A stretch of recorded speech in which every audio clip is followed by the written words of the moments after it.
مجھے تو یہ کوئی چڑیل معلوم ہوتی ہے۔ نینسی نے میرے کان میں سرگوشی کی۔ اس کی نظریں لان میں پودوں کو پانی دیتی مسز بیکر پر جمی ہوئی تھی۔ بھلا یہ بھی کوئی وقت ہے گارڈننگ کا؟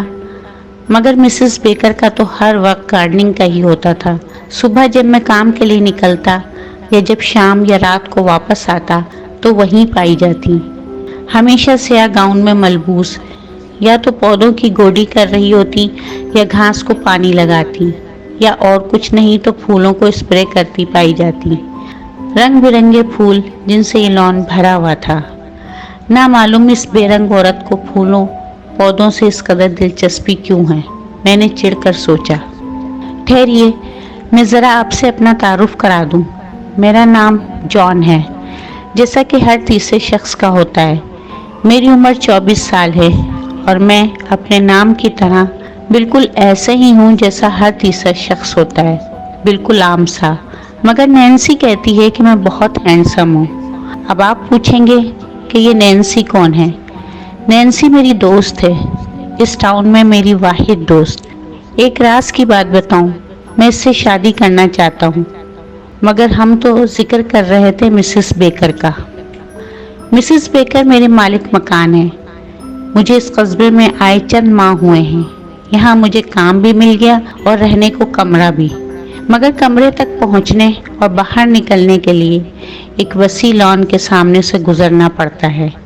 یہاں وہ منحوس مسز بیکر پائی جاتی ہے۔ مسز بیکر کے آگے پیچھے شاید کوئی نہیں، کم از کم میں نے تو نہیں دیکھا۔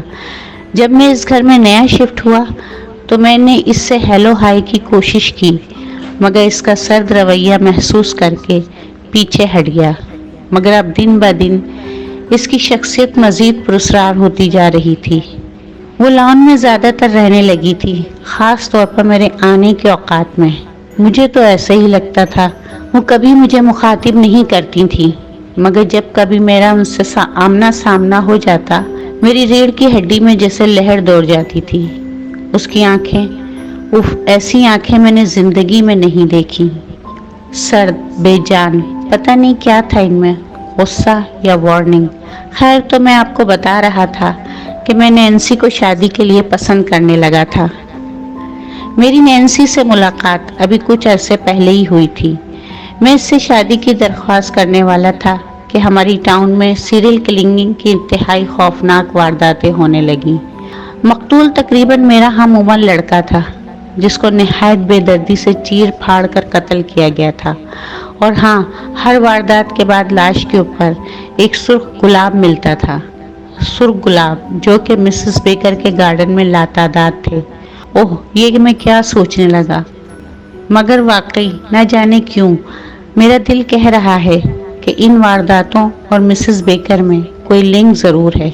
اس کا حلیہ، اس کے انداز بہت پراسرار ہے۔ نینسی مجھے دروازے پر اتار کر گڈ بائی کہہ کر چلی گئی۔ میں تیزی سے گارڈن عبور کر کے اپنے کمرے میں داخل ہو گیا اور کنڈی چڑھا لی۔ چند منٹ کے اس عمل نے میری سانس تیز کر دی۔ مسز بیکر کی آنکھیں مجھے اپنی کمر میں چپتی ہوئی محسوس ہو رہی تھیں۔ میں اس قدر تھکا ہوا تھا کہ لیٹتے ہی سو گیا۔ رات کے کسی پہر میری آنکھ کھل گئی۔ ماحول میں غیر معمولی پن کا احساس تھا۔ میری نظر گھڑی پر پڑی، وہ 1:30 بجا رہی تھی۔ میں بستر چھوڑ کر اٹھا، کھڑکی کا پردہ سرکایا۔ او خدایا، وہ اس وقت بھی گارڈن میں موجود تھی، انتہائی انہماک سے ایک پودے کو سہلا رہی تھی۔ پودا نہیں، میری دھڑکن تیز ہو گئی۔ سرخ گلاب۔ اسی وقت مسز بیکر نے مڑ کر دیکھا۔ میں تیزی سے کھڑکی کے آگے سے ہٹ گیا۔ نہیں، اب شک کی گنجائش نہیں، مسز بیکر ہی وہ قاتل چڑیل ہے۔ ابھی اس نے جس طرح مجھے دیکھا، میری روح تک لرز گئی۔ اس کی آنکھیں سرد، شفاف، کہیں آج میرا شکار تو نہیں کرنے والی ہے۔ نہیں نہیں، میں اب یہاں نہیں رہوں گا، میں کل ہی یہ گھر چھوڑ دوں گا۔ بے شک مجھے ڈپازٹ میں دی گئی رقم سے ہاتھ دھونے پڑیں گے، مگر اب میں یہاں نہیں رہوں گا۔ مگر کل آئے تو نہ، یہ تو مجھے شاید آج ہی مارنے کی پلاننگ کر رہی ہے۔ ایک خیال میرے ذہن میں لپکا، میں آج رات ہی یہاں سے نکل جاتا ہوں۔ میں نے فون اٹھایا اور نینسی کا نمبر ملایا۔ کئی بیلوں کے بعد آخر اس نے فون اٹھا لیا۔ جان، تم اس وقت؟ خیریت تو ہے؟ اس کی آواز نیند میں ڈوبی ہوئی تھی۔ نہیں نینسی، خیریت نہیں ہے۔ کیا تم مجھے اس وقت پک کر سکتی ہو؟ ورنہ شاید کل تم مجھے نہیں دیکھ پاؤ۔ میں رونے والا ہو رہا تھا۔ یہ تم کیا کہہ رہے ہو؟ وہ حیرانی سے بولی۔ خیر میں آتی ہوں، جلدی آؤ پلیز۔ جتنی دیر میں نینسی نے ہارن دیا، اتنی دیر میں میں نے اپنا سامان ایک سوٹ کیس میں بھر لیا۔